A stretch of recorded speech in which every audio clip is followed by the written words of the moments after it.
Okay, I think it's time that we get started. So welcome everyone to this U.S. Helsinki Commission briefing on the impact on Central Asia of Russia's war on Ukraine and the opportunities for U.S. engagement. So to start and set the scene a bit, Russia's war on Ukraine has had a significant impact on the countries of Central Asia. The most obvious is a shift in their relationship with Russia. Although these countries have maintained close relations and economic ties with Russia since the dissolution of the Soviet Union, they have not endorsed Putin's war so far. Sanctions against Russia and Russian businesses fleeing the war have affected the economies in the region, in some cases even positively. China is expanding its economic engagement in the region. All 5 Central Asian presidents attended the recent summit of the Shanghai Cooperation Organization, the SCO, in Tianjin, China, earlier this week, as Chinese President Xi advocated for increased cooperation among SCO countries on economics and on security to move away from a Western-led world order. Russia's war on Ukraine has also reshaped and strengthened regional political and economic dynamics within Central Asia, spurring cooperation and a new sense of regional identity. As a result, Central Asian states are seeking to rebalance their foreign relations, including by strengthening ties to the West to offset the previous dominant Russian influence. Central Asian migrant workers, whose remittances from Russia have been crucial to the GDPs of their home countries, are increasingly finding other host countries. Nevertheless, Central Asian migrant workers in Russia are being recruited to fight for Russia and Ukraine, and are also vulnerable to radicalization by terrorist organizations. The region remains economically and socially fragile with significant human rights problems. Today, we will hear from 3 experts on the region who will discuss the effects of Russia's full-scale invasion of Ukraine on the countries of Central Asia and how U.S. policy could respond. So first, we'll hear from Dr. Eric Rudenschold, who served for 4 years as the National Security Council Director for Central Asia under the Trump and Biden administrations. He is currently a senior fellow at the Caspian Policy Center. Previously, he was a senior official at the Organization for Security and Cooperation in Europe's Parliamentary Assembly and its Office for Democratic Institutions and Human Rights. We'll then hear from Dr. Gavin Helf, who is an adjunct professor at the Center for Eurasian, Russian, and East European Studies at Georgetown University. From 2019 to 2025, he worked as a senior expert on Central Asia for the U.S. Institute of Peace. He previously worked as a senior democracy and governance advisor at USAID, supporting democracy promotion and countering violent extremism. He has taught Russian and Soviet foreign policy, comparative politics, and security studies at Notre Dame, Cornell, Moscow's International University, and George Washington University. And then we'll also hear from Kate Waters, who is co-founder and executive director of Crude Accountability, an environmental and human rights nonprofit, which was founded in 2003. She's worked with human rights and environmental defenders in the Caucasus, Central Asia, and Russia since the early 1990s, and has lived in and traveled extensively throughout the region. She's the author of numerous reports and articles on civil society in the Caucasus and Central Asia, and has been interviewed for print media, radio, and television about environment, oil and gas, and human rights.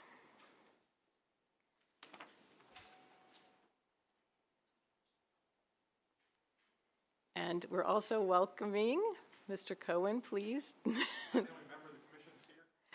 Right, for now, yes. Please welcome.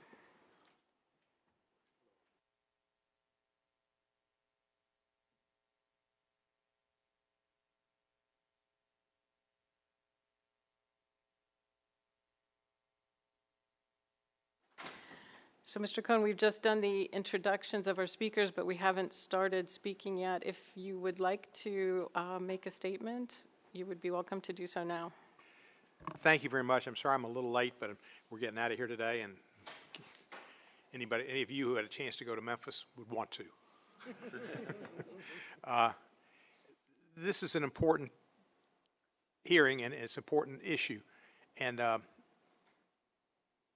what's going on in Ukraine and how it affects the rest of the Europe and Asia is important and needs to be considered. We need to help Ukraine in every possible way. To give up on Ukraine is a failure of America and a failure of our history of the last 80 years of being the leader of the Western world and protecting democracy.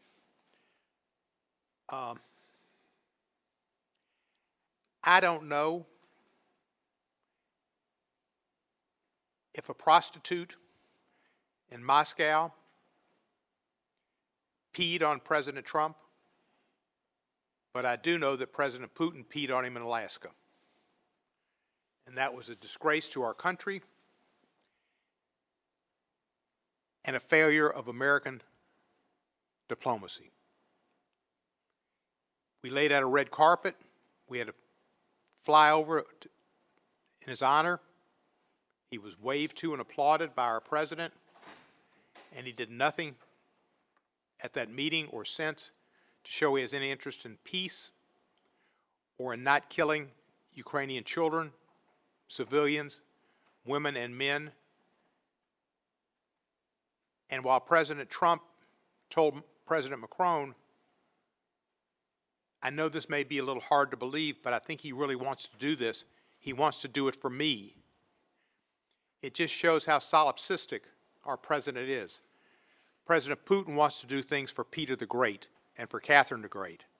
And when you compare the way he looks at Peter the Great, Catherine the Great, and the history of Russia and the Russian Federation, President Trump's influence is nil. So that's what I want to say. I am every day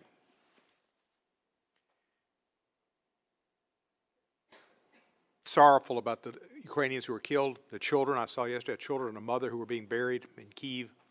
This is going to go on, and we're not getting defensive weapons to them quickly enough, and we ought to get them every single defensive weapon they can ever ask for and use. And that needs to happen, or the blood is on President Trump's hands. With that, I yield back. Thank you. So we'll start first with Dr. Rudenschold. I would like to thank Representative Cohen, members and staff of the Commission for the opportunity to speak today. I appear in my personal capacity, and the views I share are my own, not those of the institutions I'm affiliated with. I am providing you with the written full statement for the record. The war in Ukraine has fundamentally changed Central Asia. These countries are in the midst of a rapid and profound transformation. The war in Ukraine has shaken regional assumptions, rewritten trade maps, and forced a fundamental rethink of security and economic policy, prompting surprising policy shifts and pushbacks against Moscow by Central Asian capitals. The countries of this region do not recognize Russia's annexation of Ukrainian territory. They refuse to send troops to support Ukraine and have worked assiduously to adhere to international sanctions which curtail trade with their once major trading partner, Russia. This is a moment of extraordinary challenge, but also remarkable opportunity, as these countries have broken many traditional bonds with their large neighbor to the north, and in so doing, are now actually able to assert their sovereignty, rebalance their economies, and seek stable partnerships beyond their immediate borders. For decades, U.S. foreign policy has tended to view Central Asia as pawns on a geopolitical chessboard, minor players in a contest of influence between great powers. Russia's aggression against Ukraine has shattered that paradigm. But rather than cleaving to Moscow's orbit, Central Asia's nations have moved aggressively to diversify their relationships and reach to the west and the south. They are strengthening their autonomy through agreements with new partners, and they're developing regional strategies that serve their own interests first. Russia's war created deep economic disruptions in Central Asia. International sanctions nullified traditional trade routes. They upended the region's banking systems, and they've derailed infrastructure. Each of these critical economic areas were tied to and depended upon Moscow. Yet rather than capitulate, the Central Asian countries chose a bold new approach. Instead of their traditional multi-vector foreign policy efforts seeking to counterbalance Russia, China, and the United States, the West, Central Asia sought alternatives to dependence on Moscow, which they saw as an unreliable partner. So they created new and independent banking arrangements. They've broadened their international investments and partnerships, and they invested their own resources to create alternative trade and infrastructure systems. Perhaps the most striking outcome of this shift is the rise of the Middle Corridor. Instead of Russia's northern corridor, the Middle Corridor is a pathway to economic independence for Central Asia that in all likelihood would have not happened were it not for the war in Ukraine. Do you want me to stop? This new trade route is a multimodal network of roads, rail, and maritime routes linking all of Central Asia to Europe via the Caspian Sea and the South Caucasus. Freight volumes along this route continue to grow dramatically as governments and investors seek sanctioned alternatives to Russo-centric supply chains. But the Middle Corridor is more than a transport project. It is a strategic hedge against Russian dominance, an offset to Chinese monopoly, and a platform for regional cooperation and ultimately sovereignty. However, unlocking the full potential of this route requires stability in the South Caucasus. The Armenia-Azerbaijan normalization process is also a side effect of the war in Ukraine that enabled Baku and Yerevan to negotiate without Russian interference. Working together offers a historic opportunity to open borders, diversify trade, and connect the entire Eurasia region more securely. Currently dependent on rail through Azerbaijan and Georgia, adding a second reconstituted rail line through these two countries will more than double the capacity of the Middle Corridor and provide a critical peace dividend. U.S. engagement here is not only diplomatic, it is also a crucial investment in building a more resilient economic network stretching from Europe to Central Asia.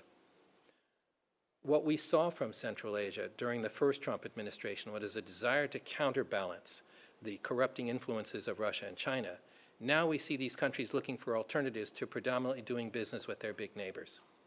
Today, these nations are acting more like middle powers, confident enough to set their own agendas and collaborate regionally.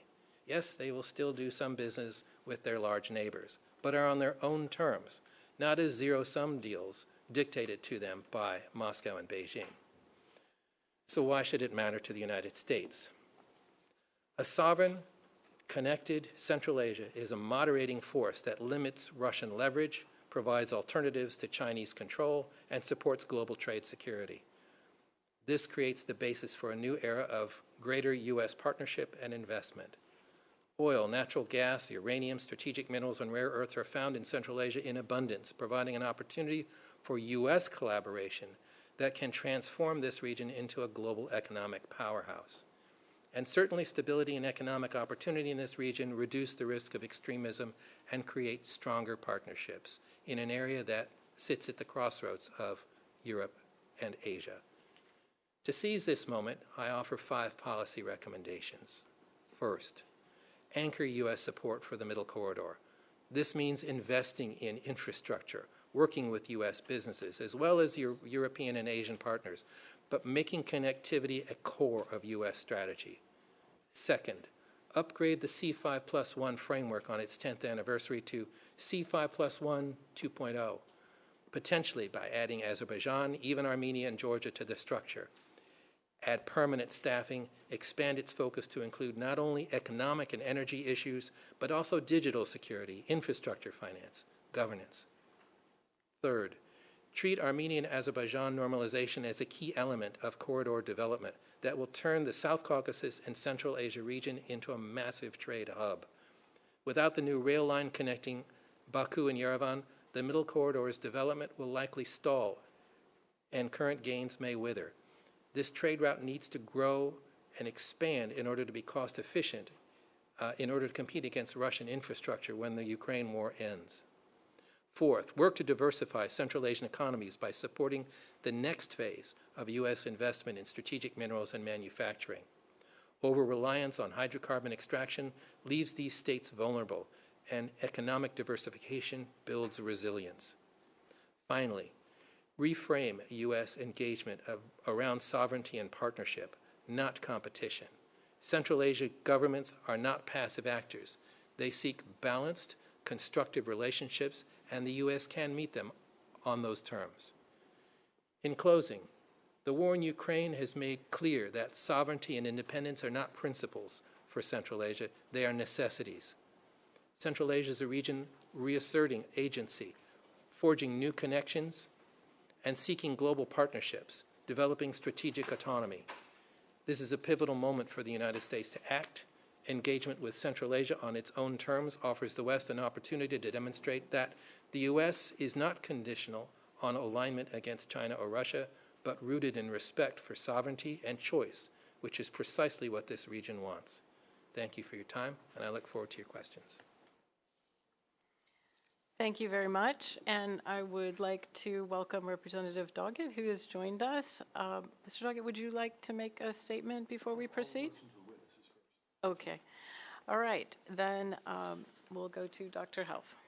Thank you. I want to also thank the Commission and staff and members for the opportunity to have this chance to talk to you about these things. I think, one of the things that I've noticed over the years is a tendency whenever Central Asian leaders get together, this last week with the Shanghai Cooperation Organization, or they have a summit with Putin, or they meet with the American president on the sidelines of UNGA, there's usually some sort of commentary that comes out that says, oh, now they're all in with China, now they're all in with the United States, now they're all in with Russia. And one of the things that I've come over the years to take very seriously with my Central Asia colleagues is their assertion of their multi-vector foreign policy.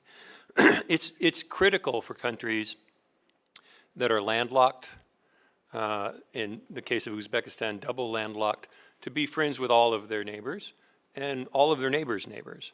And I think one of the most important things that we can take about what Central Asia's basic approach to its international relations is that it wants to have good relations with everyone, and it would like to be able to balance those relationships against each other. It's not in their interest to pick one side, one route, one way, one set of relationships over the others.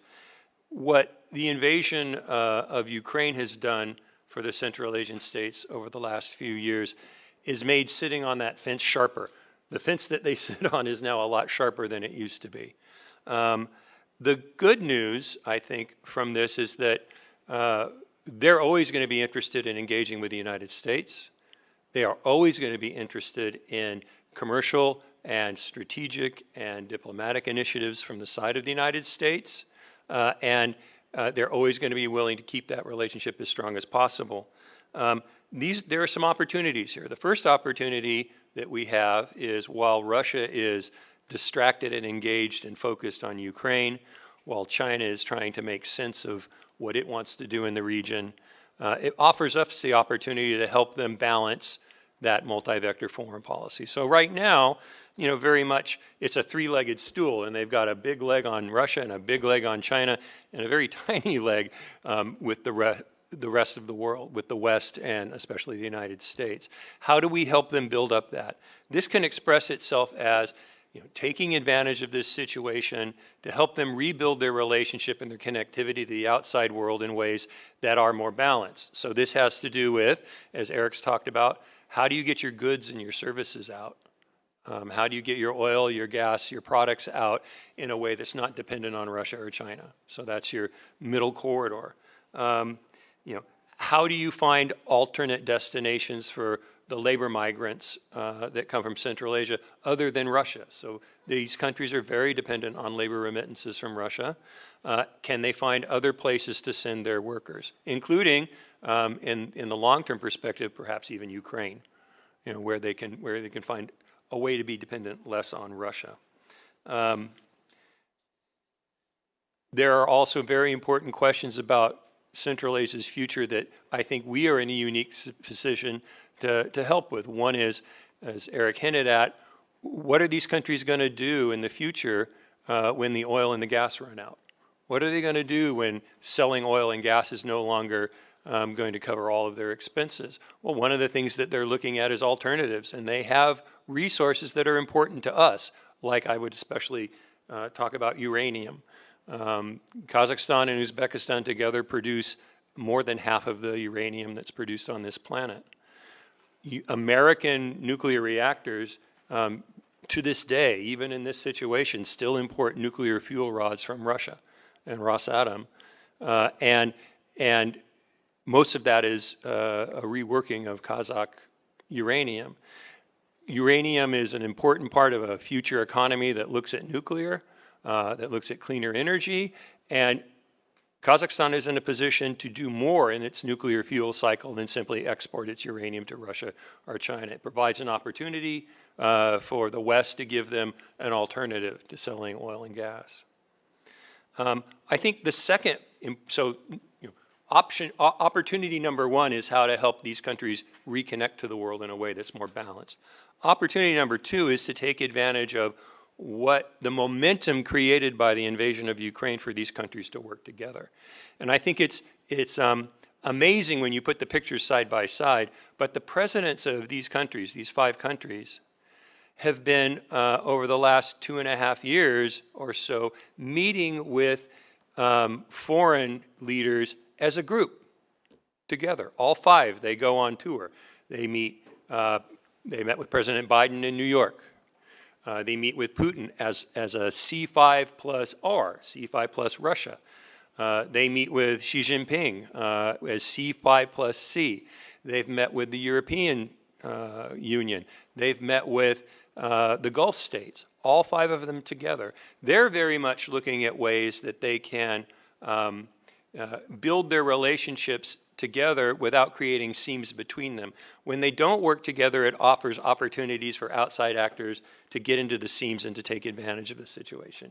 We saw when in 2021 and 2022, Tajikistan and Kyrgyzstan were involved in a border conflict, that suddenly Turkey and Iran were willing to support their co-linguists, Turkey supporting the Kyrgyz as Turkic speakers and the Iranians coming in as Farsi speakers to support the Tajiks. It creates an opportunity for middle powers to sort of play that game. I think one of the responses to that we've seen is very encouraging is that these countries work together as a unit, and we should be able to encourage that as much as possible so that not to allow any divide and conquer.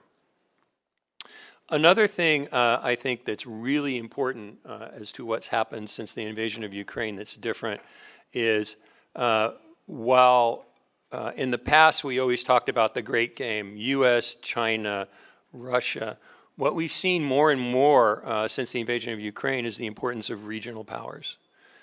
Turkey has become extremely active in the region. They've turned what used to be kind of a community of speakers of Turkic languages into the Organization of Turkic States, which is starting to really take on some economic and security roles that they didn't have before. We have seen a massive engagement by the Gulf states coming in to try to prototype some of their wind and solar and new renewable energy systems in Central Asia as another part of the world that's looking for alternatives to oil and gas. How can they own that technological cycle a little bit better as a group? We have seen other players, Iran, India, other middle powers playing a much bigger role. So if you're a Central Asian diplomat, now you probably spend as much time thinking about those regional partners as you do the big players in the region. I think that also provides us with some opportunities where we might not have as much leverage. We have allies in the region like Turkey who can be helpful in pursuing our agenda. So that's a really important distinction that's happened. In the past, those regional powers have largely deferred to Russia and the United States for other reasons. Perhaps they wanted, missile technology and military technology, other concessions that made Iran and Turkey stay away from that part of the world, but now we've seen them very much engage. Another opportunity for the United States is what in Russian they're calling relocante, but those Russians who have fled Russia either to avoid having their assets and their businesses destroyed, or have fled because they disagree with the war, or because they don't want to be drafted and don't want to fight the war. We've seen hundreds of thousands of Russian citizens move into Kazakhstan, move into Georgia. They provide an opportunity, they're an audience that we potentially have access to for public diplomacy, for engagement, for maybe working on the capacities of those people when they go back to Russia, when we try to think about what happens after this war with Russia.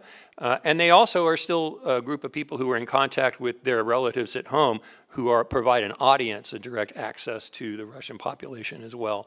So I think that's an area where public diplomacy and engagement might be very, very important. Finally, I want to talk about one of the big downsides that we've seen. As you all are probably aware, Central Asia has a set of economic, ethnic, and social grievances that have led many of its citizens over the years to seek to become foreign fighters, to seek to activate those grievances outside the region. We first saw this with a very large migration of Central Asians as foreign fighters to the Islamic State in Iraq and Syria back 10, 15 years ago. What we have seen since the invasion of Ukraine is, while there's, that ISIS is gone, we still see ISKP in Afghanistan recruiting from that pool of Central Asians for a lot of the activities that they do. So the bombing of Iranian Revolutionary Guard leaders' celebration in Kerman, Iran was done by a Tajik. The attack in Moscow at Crocus City Hall was Central Asians, was Tajiks as well. We have seen some of those ISKP affiliated Central Asians trying to penetrate through the U.S. border from the south as well. But another part of this story is the increasing number of Central Asians who are being drawn into the Ukraine war on both sides. So the Russians are using the strong arm of pushing dual citizenships in the Central Asians who hold dual citizenship into the Russian military. We've seen groups like the paramilitary groups going into prisons and getting Central Asian prisoners out and putting them in the front in Ukraine.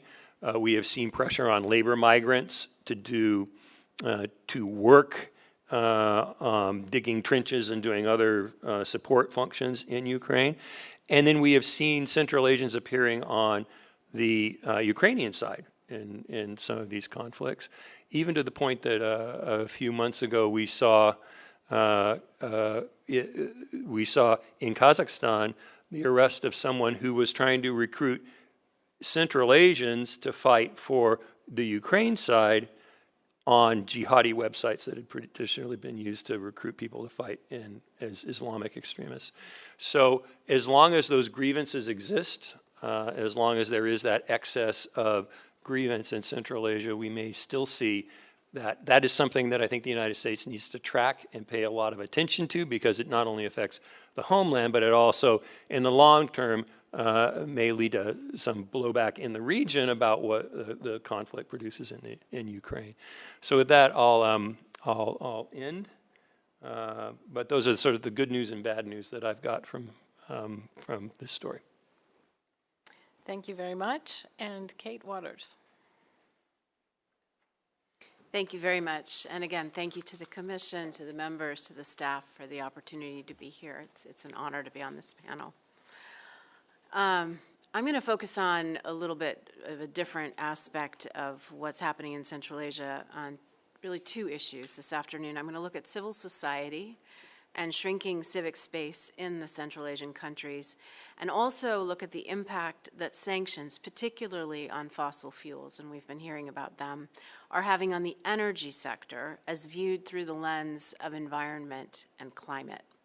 This is an especially important concern for environmental defenders and climate activists working in the region, local activists, I mean, particularly when we look at the impacts and the pressures on the Caspian Sea basin, which is a common ecosystems really, for the 5 littoral states, including the Russian Federation, and which is having a profound impact on the economies and ecologies throughout the region of Central Asia and also the Caucasus. So let's look first at the issues related to fossil fuels, sanctions, and the environmental impacts on the region, including the Caspian Sea. Sanctions on Russian oil have meant increased focus on oil and gas coming from Central Asia, and in particular, this means oil from Kazakhstan and natural gas from Turkmenistan, which you may know is the 4th largest producer of natural gas in the world. And the continued use of the CPC pipeline, which is operated by the Caspian Pipeline Consortium, means the mixing of Kazakhstani and Russian oil in that pipe as it travels from Kazakhstan to Novorossiysk on the Black Sea in Russia, and then by tanker through those waters, through the militarized waters of the Black Sea. An environmental disaster waiting to happen, and also a military risk for each and every ship that goes through that area. This means environmental risks, it means the possibility of sanctions evasion, and the sharing also of financial benefits of the oil in those pipes, and actually the pipeline itself, among Western, Russian, and Kazakhstani companies in possible violation of sanctions regimes. The CPC pipeline has received a waiver to some of the sanctions demands, but this calls into question the ethics of benefiting from business operations with corporations feeding the Russian war machine in Ukraine. According to 2024 figures, 88% of the oil coming through the CPC pipeline is Kazakhstani, which means that 12% of that oil comes from Russia.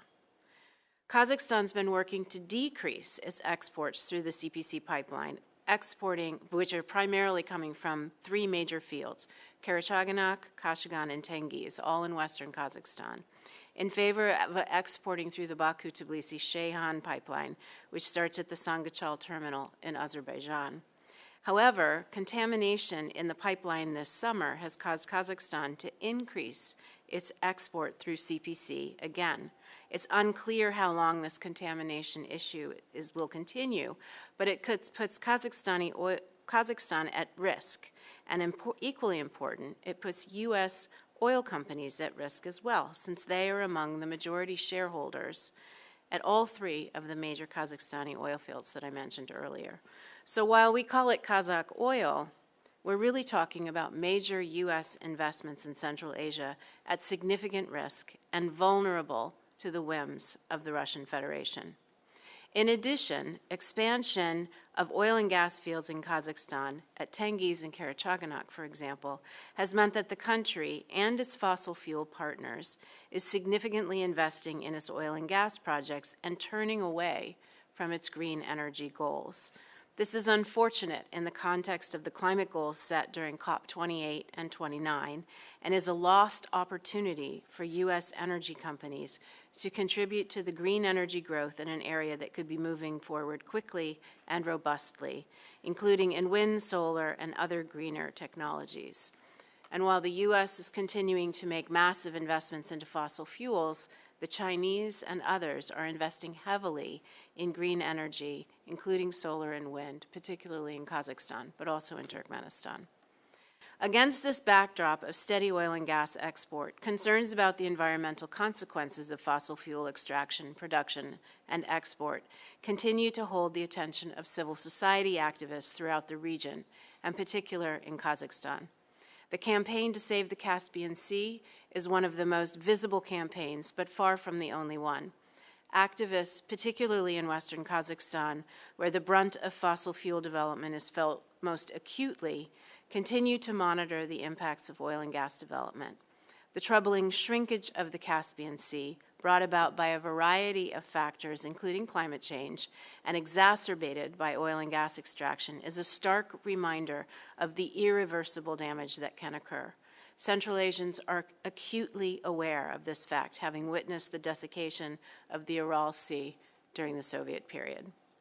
Because of the sensitivity of the industry, environmental and climate defenders are routinely harassed by authorities, and with the crackdown on civic space throughout the region, this has become even more dangerous work. Furthermore, the war has only increased the pressure on civil society throughout the region, including in Central Asia. Activists are under more threat than they have ever been, as authoritarian governments strengthen with impunity.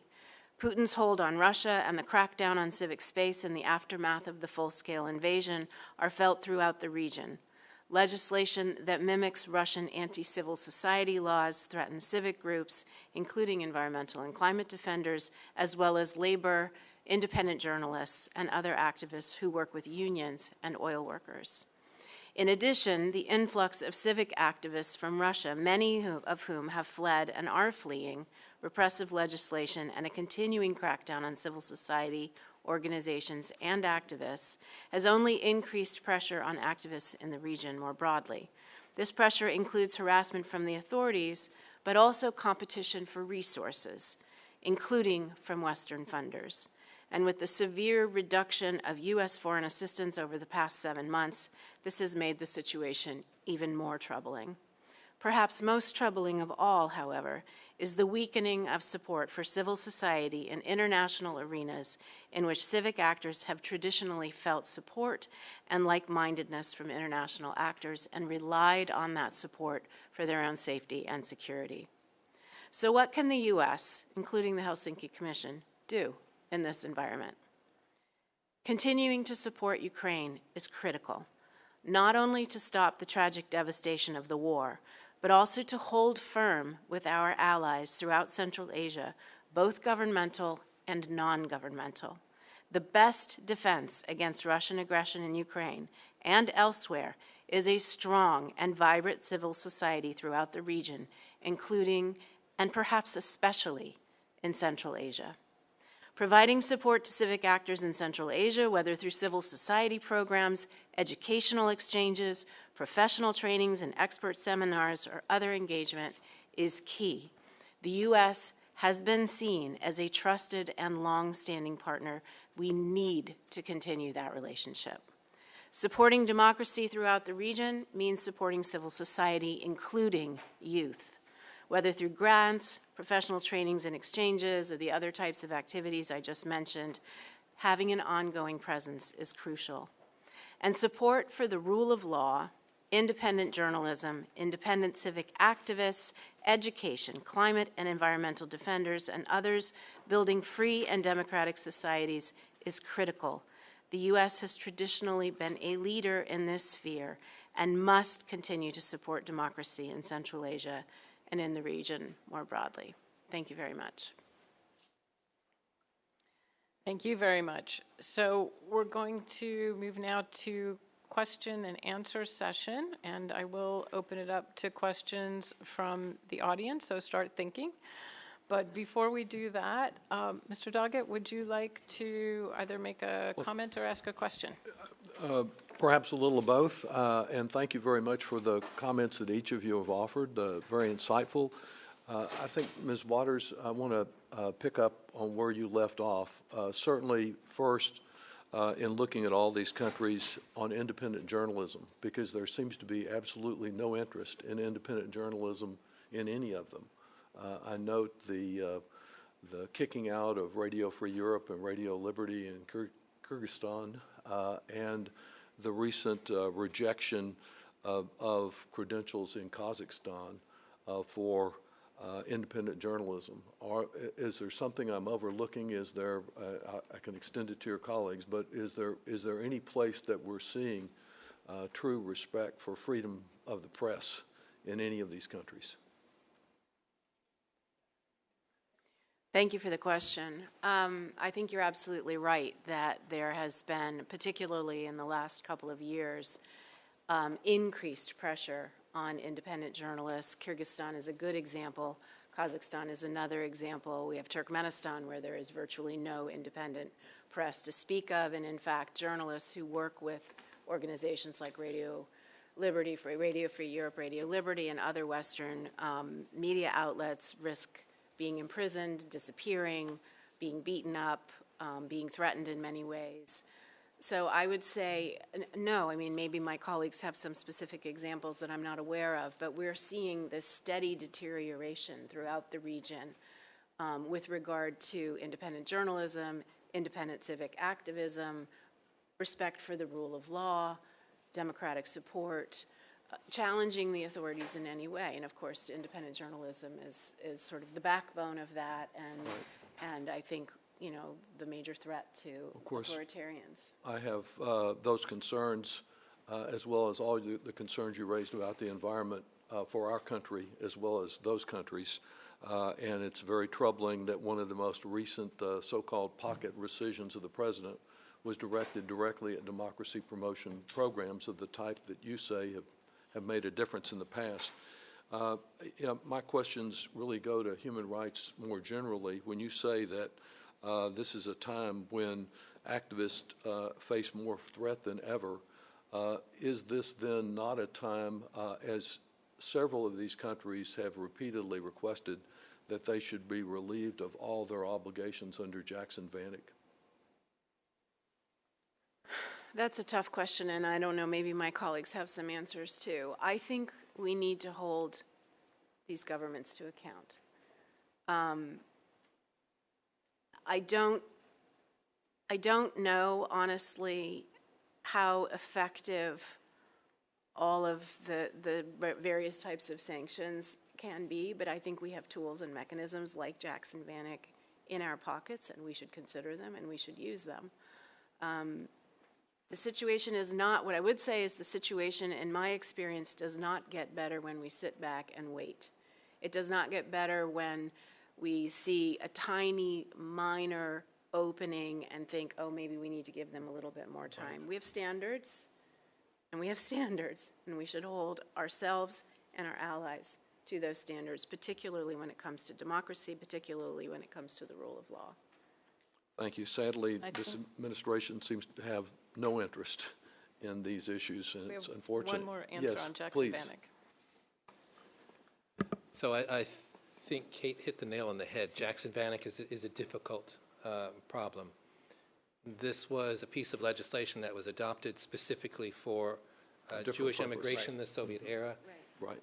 It is used often for other purposes. And I think from my former perch in the White House as National Security Council Director, it was very problematic for us because it's the wrong tool for what we were trying to do. Countries have agreed to abide by certain human rights commitments and should be held to those standards as well. Jackson-Vanik is sort of taking a Phillips screwdriver instead of a hammer. And I think, you know, that's where, to a degree, I agree, you need to have that dialogue. You need to be able to have the appropriate tools. I don't know that Jackson-Vanik, in fact, I don't believe Jackson-Vanik is the right tool. Because we use that for the wrong purpose, then it sort of deflates and deflects. I'm inclined to agree with you. It's not the right tool, but with this administration, it might be the only tool we have. That's a different issue. And that's the problem. I'll ask you also about the amount of, since I'm very pleased to hear your comments about the war in Ukraine, of course, and the importance of our involvement there, but the extent to which particularly Kazakhstan, but some of the other countries as well, have been major locations for transshipment to get dual-use technologies to the Russians and assist them in the aggression that they have against Ukraine. I'm so glad you actually raised that. Again, from my former position, both in the Trump and Biden administrations, I was particularly pleased with the engagement with governments who worked very hard and were very concerned about the imposition of secondary sanctions on their economies.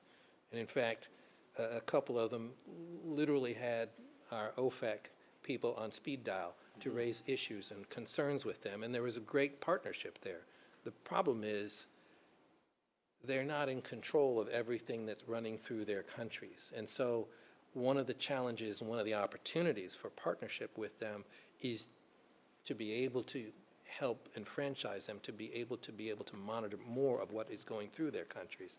And they don't have that capability at this point. And one can argue that, oh, that's a very comforting, easy way to slide things through. I know the governments, people I've spoken with, are very concerned, specifically of the issue of secondary sanctions and what it could mean for their economies. They're dead serious about trying to counter that. The issue is, what tools do they have? Thank you very much, and the comments of each of you. Thank you. I'll start with a couple more follow-ups as the moderator's prerogative before we open it up to other questions. Just to follow up on this last point on sanctions. So one recommendation is to work with the countries in Central Asia to build their capacity to help enforce the sanctions. Are there any things that the United States should do, particularly legislatively, to tighten any loopholes or to otherwise help strengthen sanctions enforcement in the region? I will speak to what I have heard from Central Asian diplomats and officials as to a request that sanctions be very specific as possible, and not broad in the way that they're written, because it's very, if you just as an example, if you say no toys, it's a lot harder, than if no toy drones that could be used, on a combat. So I think one of the big complaints that I've had is, and a lot of work that Eric was involved in was trying to narrow those definitions so we know what's, in the green line and what's in the red line in terms of what we can and can't, export under the sanctions.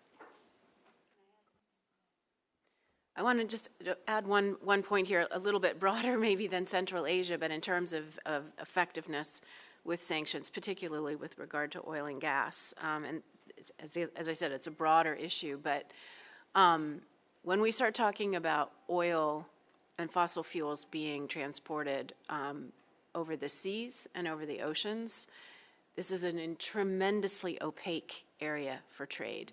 Huge, massive, gaping holes in what's actually happening. So when you look, there's been a lot of work done on Russia's shadow fleet, for example, but the gaping holes in monitoring and just sort of understanding who's shipping what, where, ships going off radar for 2 and 3 days at a time and coming back, ship-to-ship transfers happening at sea, in the Black Sea, in European water, in international waters, with no, there's no oversight. And to me, part of the work that our team has been doing is sort of looking into this and how is this even happening? Like, why doesn't anybody understand this? And I'm oversimplifying right now in my comments, but that's an area where we need more oversight, we need more regulation, we need more greater understanding of what's happening to control not just piracy, but what's happening on these ships. And a lot of that oil that's being transferred through these ship-to-ship transfers is Russian oil on Russian shadow fleet ships with who knows what else there. Who's working those ships? What kind of conditions are they working in? Are they getting paid? Are we talking about slave labor? There's all kinds of questions that come up when we start to think about that. So I think overall, in terms of governance issues, that's an area that we really don't have much information at all. Thank you. And then one follow-up question on the issue of foreign fighters and extremism. We're seeing, as you were saying, a lot of Central Asians being recruited in Russia, migrant workers in Russia, but also through terrorist networks. We're also seeing reports of Central Asian children, students, being recruited to schools in Russia and then actually being put to work to make drones for the war in Ukraine.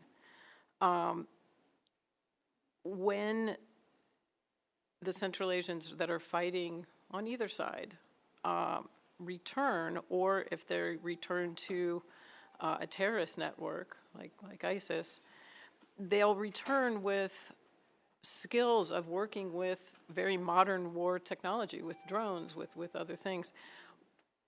What kind of security risk does this pose, and how can we work with the Central Asians? And I will say, for the Central Asian countries, it's of course illegal for their citizens to fight in Ukraine. So they are actually arresting someone on the way back home. But perhaps we could address that issue a little more. So I think I want to connect this to a question that you asked about the media. And with the decline of the availability of normal, traditional media, what we've seen is that the information sphere is not empty. It's not empty in Central Asia. People have gone to Signal, WhatsApp, these self-contained, non-transparent sources of information, Telegram. This is where a lot of the recruitment, this is how ISIS gets at labor migrants. It's also how labor migrants and Russians living abroad talk to their own communities, right? But if you take media and you put it into this closed system, I think it's a petri dish for recruitment of radicals. It's also a petri dish for Russians to recruit people into their service on their side in this war. One of the things that I will say about sort of the longer term effects of this is we have experienced the Central Asian countries, to their credit, were very ahead of the curve in bringing back the foreign fighters and their families from Al-Hol camp and from ISIS after the caliphate was destroyed. They were the first in line, the Central Asian countries, to bring both the men who were fighters and the women and children who had found their way to the Islamic State, bring them back and work at reintegration. So there is a tradition, there's a momentum in these countries to try to figure out how to take these complicated returnees and find ways to reintegrate them into society. A lot of this has to do, for instance, in Tajikistan with the history of their own civil war and reintegrating the sides after that. But I think this is an area where we, the United States and the West more broadly, can be very helpful, because while they, it's one thing to get them on the C-130 and bring them home. It's one thing to find ways to get them home. It's another thing to deal with the long-term trauma. It's deal with the educational backfill of kids whose education had been disrupted. How to reintegrate them into society in a way that doesn't lead them right back into the situation they were before they were recruited. These are areas where the United States and the outside world can help them, in the knowledge of how to deal with long-term trauma care with children or other aspects of this. And they've been very open over the last 5-10 years in receiving that assistance from us as a group. One of the things that they're very good at is sharing with each other, how they're doing this reintegration work. Kazakhstan and Uzbekistan have been really at the forefront of this, and I think that's a positive thing to think about in the long term as we deal with the long-term ramifications of people coming back from this Ukraine fight. Thank you. I think we have time for a few questions from the audience. So if you would raise your hand, and then if you would come up here to the podium and introduce yourself. And I think you have to press the button on the microphone. So who may I give? The woman in the second row. Would you like to be first?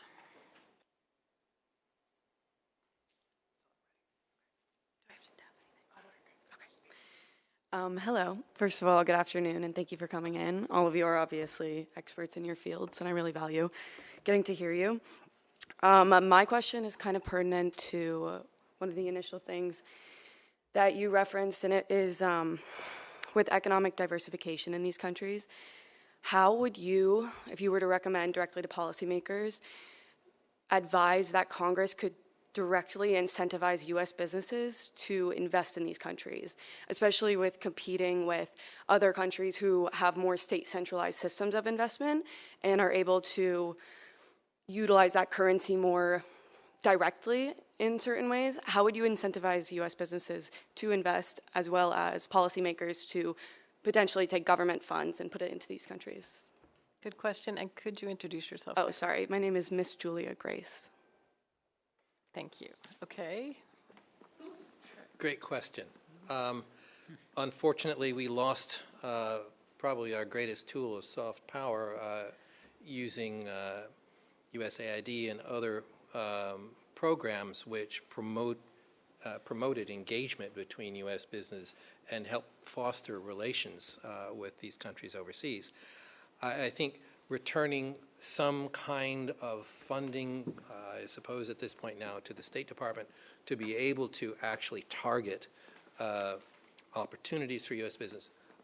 Certainly seeing embassies in the region, we could do it here as well, but having the kinds of trade fairs and gatherings of specific sectors for investment, so strategic minerals, rare earths, but also mineral processing, refining. These are related but different subjects, and certainly areas of great interest for the region to develop. I think, you know, the other areas where we have tremendous opportunities to help these countries is in this kind of soft infrastructure work that's so critical, that enfranchises our business to be able to work there, so that they're able to repatriate their profits from a region. You need licit systems to be able to make that happen. I think there are a lot of steps along that way, but at this point, the major tools that we've used in the past, we don't have at this point. So it's going to be putting a lot on the shoulders of our diplomats in posts to try and create venues and create opportunities to essentially enable our business people to meet with government officials and others in these countries. Certainly trade delegations and that sort of thing are very important.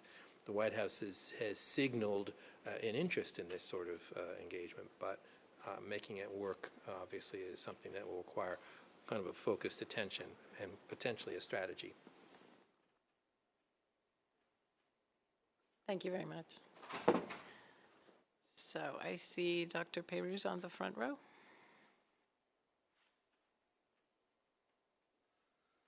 Thank you very much. I'm Sébastien Peyruz. I'm the director of the State Treasurer Program at George Washington University. So I was wondering if you could say a few words on to what extent the war in Ukraine has impacted how Central Asian governments view Russia as a security guarantor, and especially what kind of impact this is having on the credibility of the CSTO. And if I may, a second question, because I found very interesting to see that Putin called before and after he met with President Trump in Alaska, he called each of the Central Asian presidents. So I was wondering what you think that meant, and how could the countries of Central Asia actually support peace in Ukraine, and could they play a role in post-conflict reconstruction? Thank you.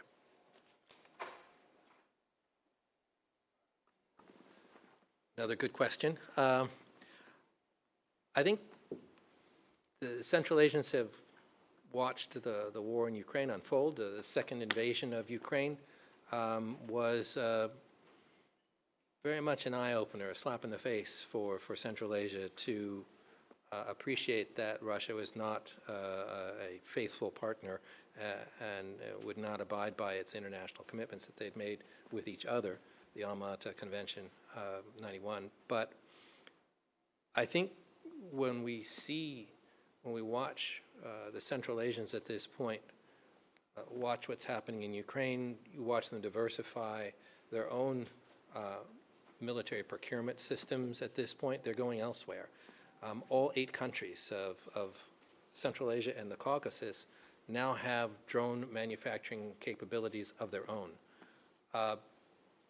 I think there are a lot of eyes turned toward the military laboratory, which is Ukraine, and these countries are watching and learning very quickly. We've seen the United States engage with Armenia at this point in exercises. We still see Partner for Peace programs, but we also see the Central Asians having exercises working with each other that don't include Russia anymore. I think that's an escalation of cooperation that 3.5 years ago we would not have imagined was possible. And you look at CSTO, you look at sort of these expanded frameworks that exist in the region where more and more members are joining. That larger membership dilutes the primacy of supposedly the major countries which control them. More voices makes consensus much more difficult. Is the CSTO a security guarantor at this point? I don't think any of the countries out there would argue that it is at this point. So I was at a conference in Tbilisi, Georgia, not long ago, a security conference, and I can't think of a more stark contrast between the security situation on the left side of the Caspian and the right side of the Caspian. The point of that conference was sort of like, the keynote was, if you're democratic, Atlantic, and European, then you got a chance. Maybe Ukraine for sure, but like maybe Georgia can hold on and become part of that. And then maybe, the Armenians are praying maybe we can, get a do-over and be part of Europe. And, they're thinking you know what kind of laws you're going to have. What do you need what are your plumbing codes going to be? You look at Europe and you've got all the answers. Maybe they end the war NATO adjacent somehow. Maybe they end the war Europe adjacent. It was some sort of a formal agreement, if not full inclusion, into that NATO-Europe world.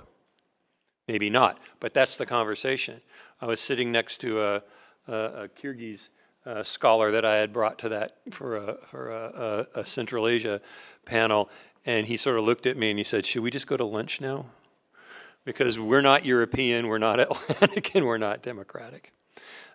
If you're Central Asia, you have some security guarantees, right? There's the Budapest Memorandum, where, Russia and the United States guarantee your territorial integrity because you gave up nuclear weapons. Ukraine, oops, well, that doesn't work. CSTO. But there is no, I've had this, conversation over and over again, but there's no scenario in which the end of this war in Ukraine leaves Central Asia, Europe adjacent, or NATO adjacent. They are on their own for trying to figure out their security relationships, which is why they're working together, on drone technology. They're trying to figure out how to work themselves together. But China doesn't seem to be, all that committed to the security situation. Although they made noises about the territorial integrity and sovereignty and independence of Kazakhstan, and at SCO they definitely went over some of these things again. But there's no concrete guarantee from China. It's not filling that void. So you're in a military alliance with your most likely aggressor with CSTO. It's serious, and it means that they think differently about things. When they think about governance, they don't think about what the European codes for local governance are. They think about what China's got to offer in terms of management of Islamic and civilian society. So I think that for us is a huge question, because we don't really have a good answer to their question about what are you going to do to help us with our actual military security, our own sovereignty. We don't have an answer for that, and they're very much on their own. It's why they've been trying to make those agreements and those alliances with the regional powers and everyone that they can to try to create webs of support. Janice, can I respond to that too? Please. On a sort of a different level, not the governmental leaders of each of the countries and the impact of Ukraine, but crude accountability is part of a big international network of human rights organizations called the Civic Solidarity Platform, and these are all groups that are part in the OSCE space, right? So relevant for the Helsinki Commission and for the OSCE and for the United States, and that network is over 100 groups. It's a lot of civil society activists from throughout the former Soviet space, and Eastern Europe and Western Europe, and then there's a few outliers from the United States. But there's lots of groups from Central Asia, and there's a common understanding within the Civic Solidarity Platform that until the war in Ukraine is over and Ukraine wins, the entire coalition and all of civil society and democracy and the rule of law throughout the region is under massive threat. And the best way to save sort of democratic tendencies in the region is to stop the war in Ukraine. And the best way to stop the war in Ukraine is to support democracy in the region. And so those two things are connected, whether you're a Kazakhstani NGO representative, whether you're from Kyrgyzstan, whether you're from Yakutia, whether you're from Tbilisi, wherever you're from, whether you're from Poland, whether you're Latvian, it's a common theme. And so I think that underpinning that, we talked about this earlier about sort of public diplomacy and citizen diplomacy, as we used to call it, that thread of it, that soft diplomacy, is still really, really important, and really important to the people on the ground who are impacted by the decisions that get made wherever with the leaders. So I just wanted to throw that perspective out there too for you. Thank you very much. I think we have time for maybe one more question, if we have one more in the audience.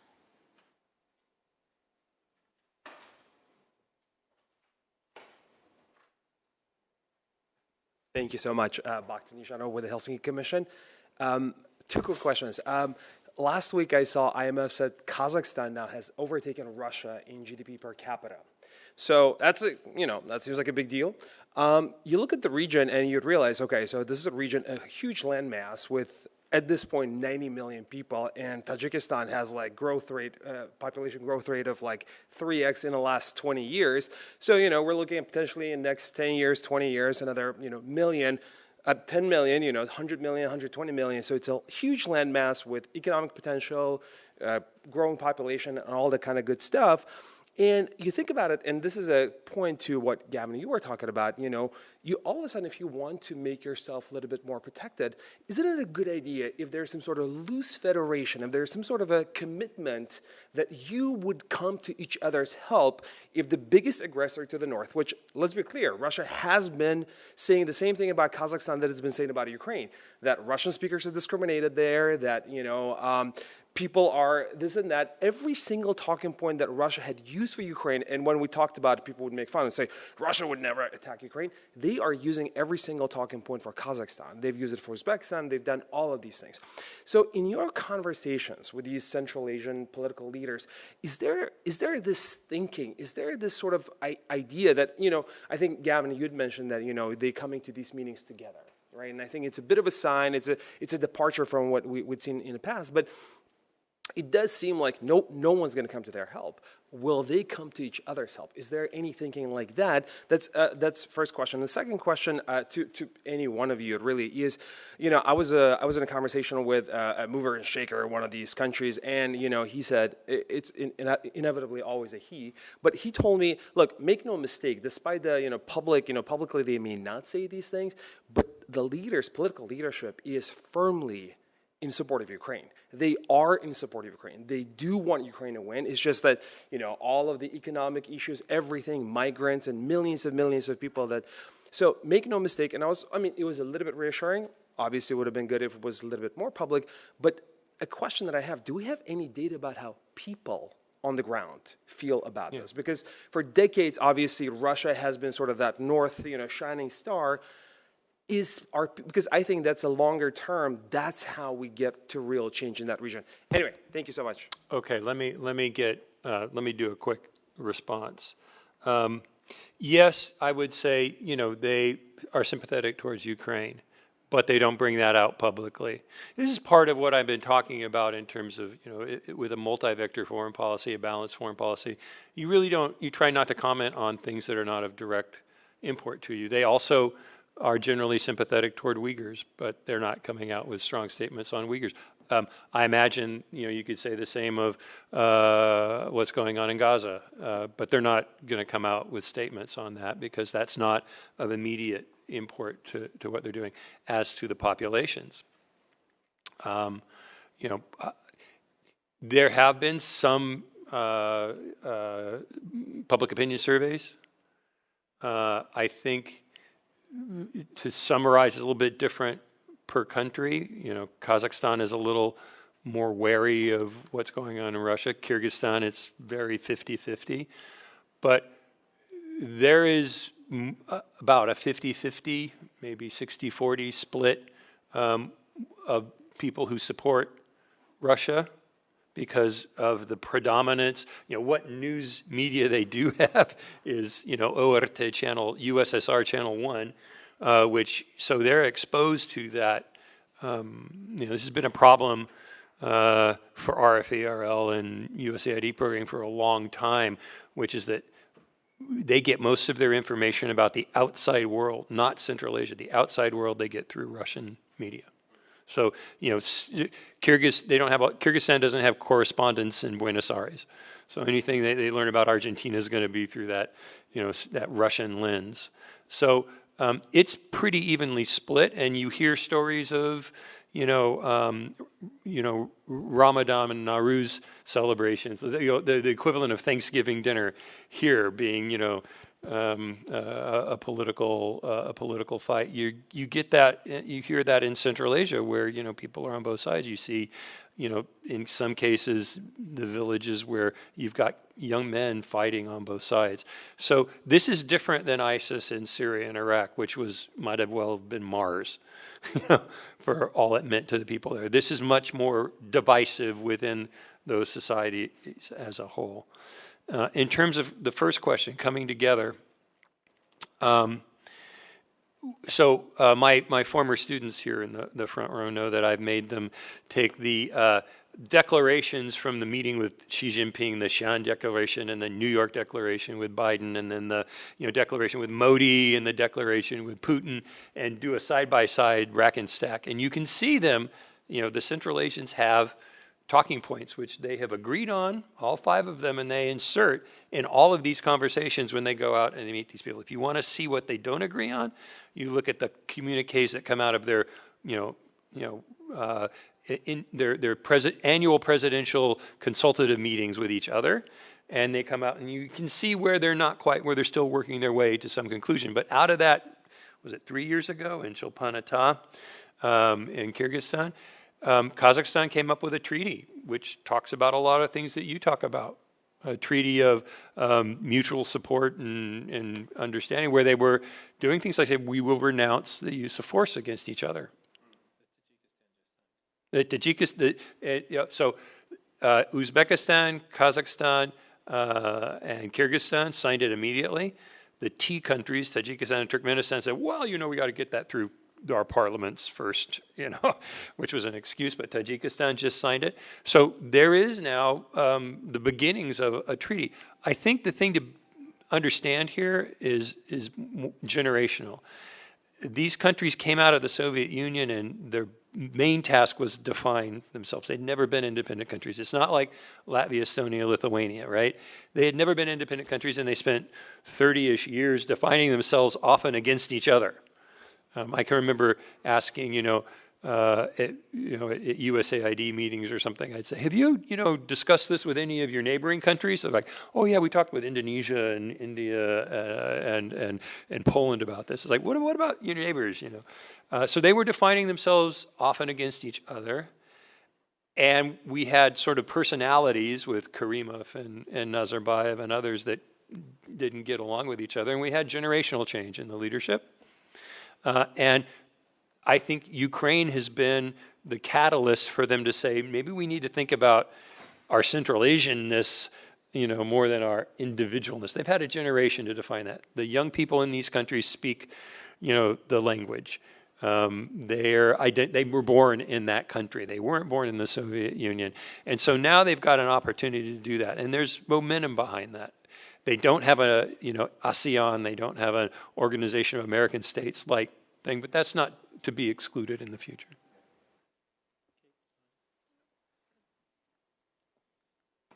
If I can, fabulous, great questions, just good stuff. You know, Kazakhstan's GDP larger than Russia's. Could you have imagined that a few years ago? I mean, it's not even on a board of amazing things that'll never happen. Just not even fathomable. That's this kind of change that's taking place in this broad region. Change is so rapid, and what you see is, and it was triggered by this second invasion of Ukraine.